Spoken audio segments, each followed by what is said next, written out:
What's going on, everyone? It's Semp. Welcome back to the channel, and today I'm going to be discussing the Eternals and what you need to know for the movie that's going to be releasing on November 6th, 2020. So let's talk about the Eternals origin, the Celestials, and also discuss how this introduced the Mutants origin, which connects to the X gene and the X-Men. I dove deep into the comics for this one and gathered up a lot of info, so hopefully if you didn't know who the Eternals were, you will after this. If you enjoy the video, don't forget to drop a like and subscribe if you're new to the channel. I'll be covering everything new here in the next coming months. But other than that, let's get into it. Let's go. I'm sure there's a lot of people who don't exactly know who the Eternals are or where they come from, so let's get right into their origin story. We have to track it back thousands of years ago in the comic storyline to a group called the Wanderers. Now, the Wanderers were essentially the missing link between ape and modern man, and were a group of various alien races who were survivors from planets devoured by Galactus.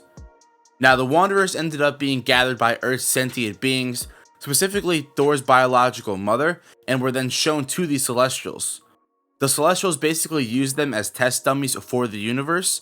So what the Celestials did and who exactly they are, they're a race of godlike beings who are essentially cosmic scientists. They travel about and experiment around on different planets. Although they are very powerful, now there are different and higher tiers of cosmic power like the Living Tribunal.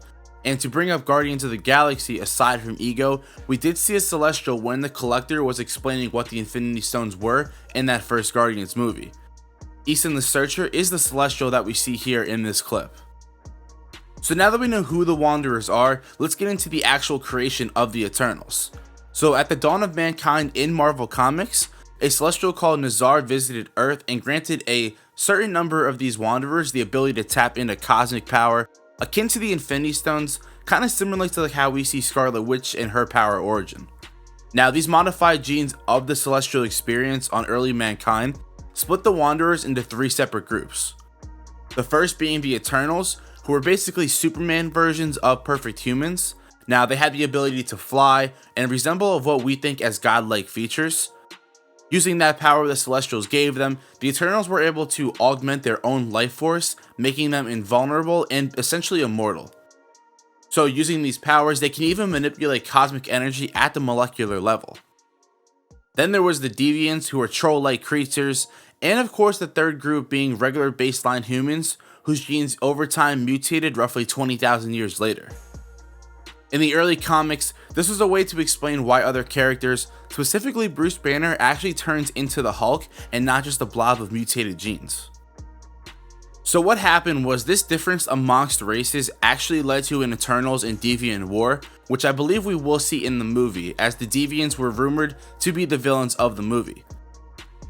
A war broke out because the Deviants saw themselves as rulers of the land, and this was even before Atlantis sank. And may I just say here that Namor, yes, is from Atlantis, so it's a very real possibility that we get an Easter egg or his first appearance in Phase 4 in the Eternals. I do have a video for that, but I'm going to save that for another day because it gets really tricky. So anyway, because of this, the Eternals ended up staying in the mountains, not caring, and were unbothered by humanity until the Celestials came back for their second visit. The Celestials would come back to see how life is thriving based on what they planted, so this was their second visit doing that. They got into a battle with the Deviants and actually almost wiped them out completely. The Eternals saw this and proceeded to begin to help with humanity while some fled the planet. They went to places like Titan, where Thanos is from, and Thanos actually is an Eternal, but he has the Deviant gene in him, which is why he looks the way he does. So just a quick side note, I do believe we may see a cameo here of young Thanos in the Eternals movie.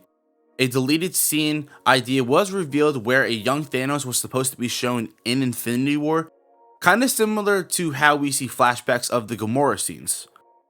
However, they decided to scrap it because it ruined the pace of the movie, and the scene where he actually explains his plan to Doctor Strange on Titan is the scene they eventually went with. But it was modeled on that original idea where they would show a young flashback of young Thanos. So it is possible that we may see him, but we're just going to have to wait for more news. So I'm sure people are going to say, well, why didn't they help with Thanos if they've been here for that entire time on Earth? And the answer is simply that They don't care about the baseline of humanity until an extreme event happens, like the Celestials in the comics or the Snap in the MCU. So this is why we're going to see them after the events of Endgame. Something like the Snap may have drawn them out, and I'm sure we're going to find out the exact reason in this movie. The MCU may possibly explore other options, but as far as we know in the comics right now, that's going to be the most practical answer that they can give us. So knowing all of this info, I believe these are the top 3 things that we're going to get from this movie. Number 1, we will hopefully get a short Thanos backstory in the movie, and it will likely see Josh Brolin playing that younger version of Thanos, as there has been rumored that he will be in one more movie because there's one more movie left on his contract. And number 2, this is going to be how the MCU introduces mutants and the underlying reason for genetic superheroes. It would be the perfect intro because, as we've seen with the MCU, Kevin Feige likes to introduce things and build them up slowly.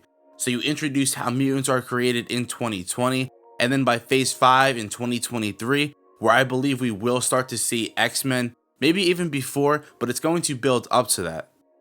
Like I mentioned before, this movie is going to be a way to show how the X gene actually created mutants, because they really haven't explained that yet, so I definitely will believe that we will see that, and it's how we're going to end up seeing X-Men in the future.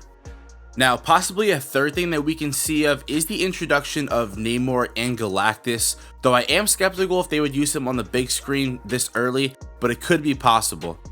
Be on the lookout for my Namor breakdown video and the rise of Atlantis. I'm going to go over that, as well as Galactus possibly entering in Thor 4 Love and Thunder. We'll have to just wait and see. But basically, this is essentially going to be the groundwork for the future of the MCU and the historical prequel that's going to be needed to introduce things like mutants and the X gene and just explain how those things actually came to be. Now, I don't think this will be a full-fledged trilogy. However, if it does well, I'm sure they would do a sequel.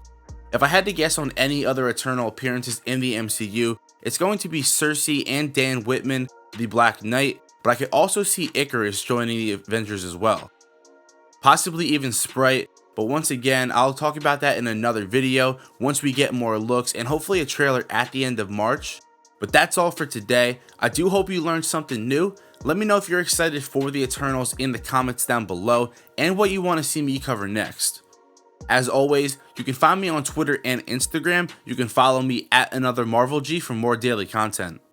And I do have a little podcast in the works. More details coming on that soon, so just wait up there. But if you like the video, you know what to do.